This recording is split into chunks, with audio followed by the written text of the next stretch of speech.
Hello, welcome to the Content Farm, where I farm my life for content. Unfortunately, my life doesn't have a lot of content.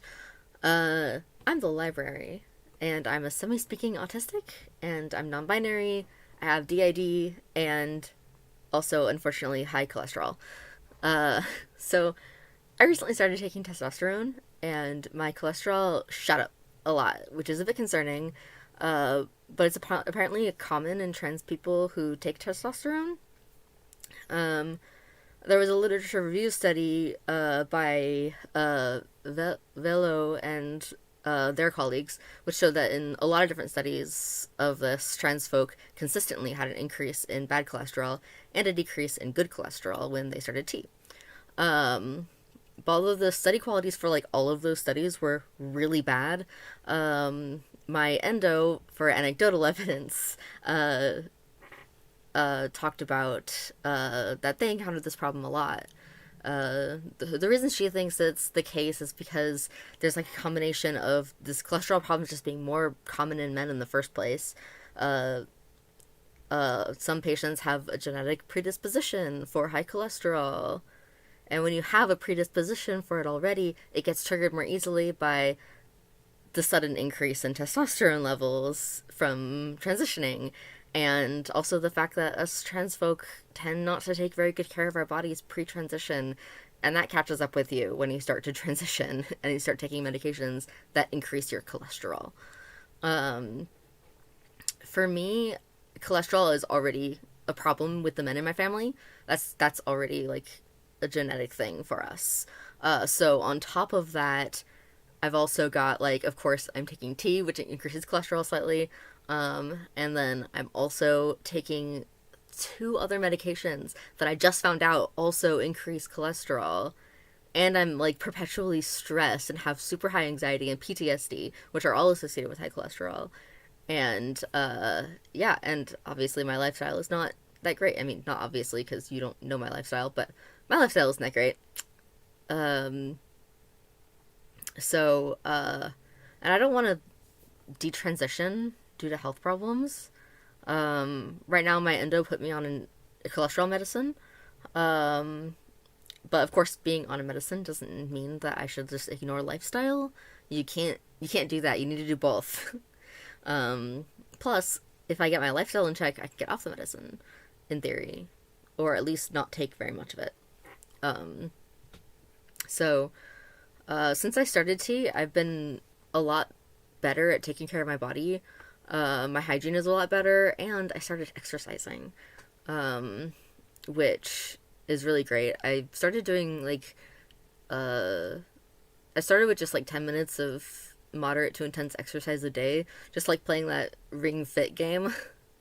And then this month I started also adding in walks to that, and some strength training. So I'm at 30 minutes of exercise a day, minimum, which is where that's the recommendation for if you're trying to lower your cholesterol. That's 30 minutes a day. And I've been doing that for a month, and that's been really great. Um, so I thought it would be fun to vlog about it. uh, my endo wants to see me again in 2 months, and I'll be having blood tests done then. So I figure, oh, maybe I'll just uh, vlog about that. I've been wanting to start a vlog for a while anyway, and like I post a couple of things on this channel, but I keep like forgetting. So maybe if I have like a thing to like update on, maybe that will help. Um, I don't know, but I do want to like make more videos because I want to document my transition more. Like I have a few old videos that I never posted, like at the start of my transition, like showing my voice and stuff. So uh, I might post those eventually. But I wanted to like document more too. So let's talk a little bit more about cholesterol. So, cholesterol is a substance your body makes. It is made in the liver, and it is involved in making all of your hormones. Um, your body needs this. It makes all the cholesterol you need, but you can also get cholesterol from your food. Um, but problem, if there's too much cholesterol, it combines with other stuff in the blood to form plaque that can stick to your artery walls. And these plaques can narrow or block arteries and cause heart problems. And also, something I didn't know until now, like recently, because I was reading it on Medline Plus, was that it can also dislodge, the plaques can dislodge and cause strokes. So there's a lot of things that are connected, like some scary things connected to high cholesterol. Um, so when my doctor first originally started talking to me about my high cholesterol, because it was already kind of high before transitioning, now it kind of just shot up. Um, and they were saying like it's 50-50 whether it's caused by just genetics or lifestyle, but it's both. It's both, you guys. um, uh, my psychology, my biopsych professor used to talk about how like all this like nature nurture stuff is like it's always a combination. It's never just one or the other. Um, and she always did things, she always used food metaphors for this. She always said, your genetic predisposition is like having the recipe for something. You have your recipe for your brownies, but just because you have a recipe for brownies doesn't mean you're gonna make brownies. So, your genetics are the recipe, and then your environment is all of the ingredients and the action of making the thing, and it kind of triggers the thing in your genetics to like do the thing. Um, so yeah, if you have a predisposition for high cholesterol, you're more likely to get high cholesterol by doing the things that cause high cholesterol. Or just being in an environment that causes it. There are so many things that can increase your cholesterol. Um, so I can't change my genetics, obviously. Um, and I also don't want to change the meds that I'm taking that are contributing to it, because I've already been trying to like find so many medications that I've tried, like antidepressants and stuff like that, just don't work. And this medication is like the first thing that has worked for me in over a decade of trying things. And yeah, I don't want to let that go just because of this. So that's not really an option. My PTSD medications are kind of life-saving medications, kind of important. And the other thing is my asthma medication. It turns out the steroids for asthma management cause high cholesterol as well. So that's not very fun, because I also need that to breathe. So those are things I can't change. And of course, there's also just life circumstances that I can't change right now, that are really stressing me out, and stress is another cause of increases in cholesterol. Um, so there's that. So there's a few things you can change. You can change. Of course, weight is a big one. But I can't really focus on intentional weight loss because it kind of sends me spiraling mentally, and it's not really something that I can handle. So, and I can't really change my life circumstances. So what does that leave us? It leaves us with food, exercise, and stress management within my control. Because just because I can't change my circumstances doesn't mean I can't affect my stress levels with things, anything else. So I can affect stress levels. So right now I already have increased my exercise to 30 minutes a day, and I incorporate both aerobic and strength training. That's really important. So for the next thing I want to do adjustments for is food.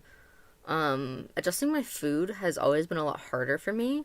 Um, right now, I'm not really sure how exactly I'm going to make those adjustments. Um, I don't. I've never really done really well on like diets, so I don't know if. So I might like look into like that. I don't.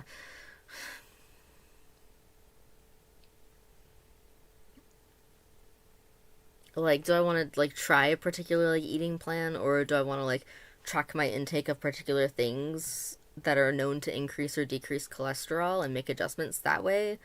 So, uh, increasing my exercise was my goal for March, and it's still March. So, for this next week, what I'm going to do is I'm going to do some research.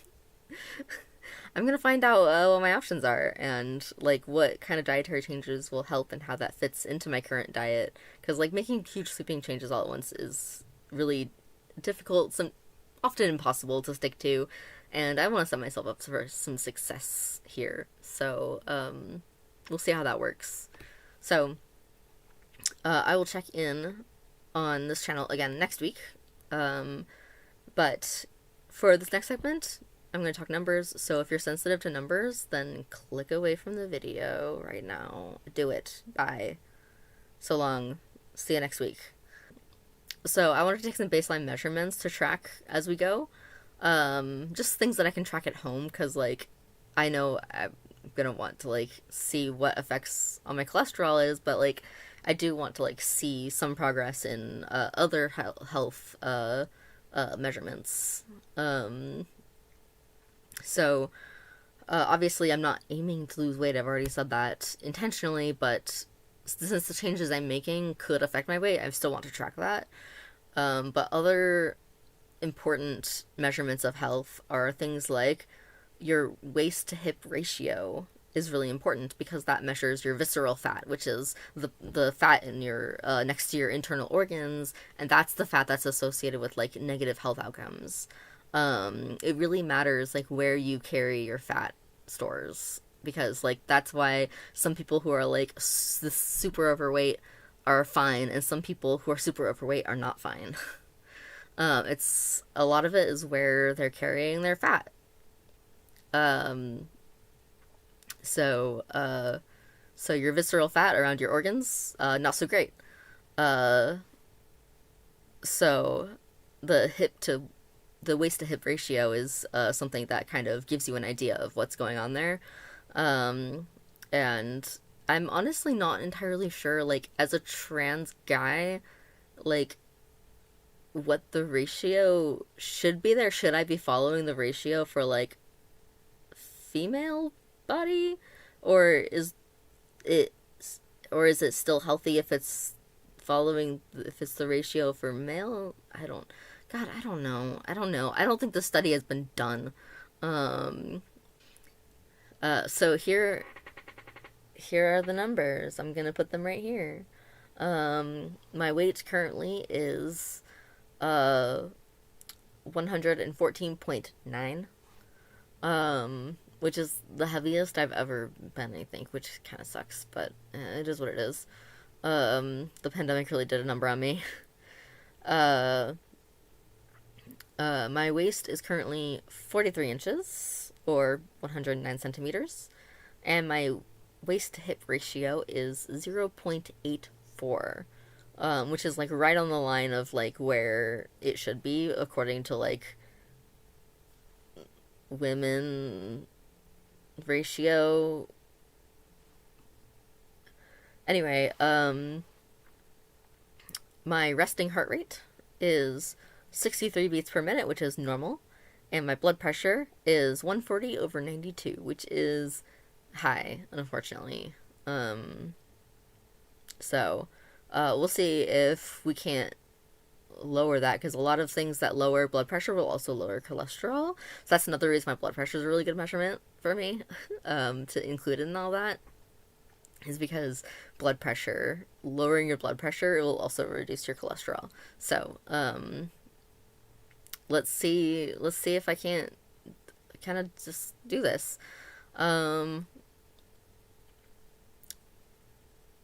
put my sources for information are going to be in the description below. I will see the rest of you guys next week, and I'll film some more interesting things as I go along, I guess.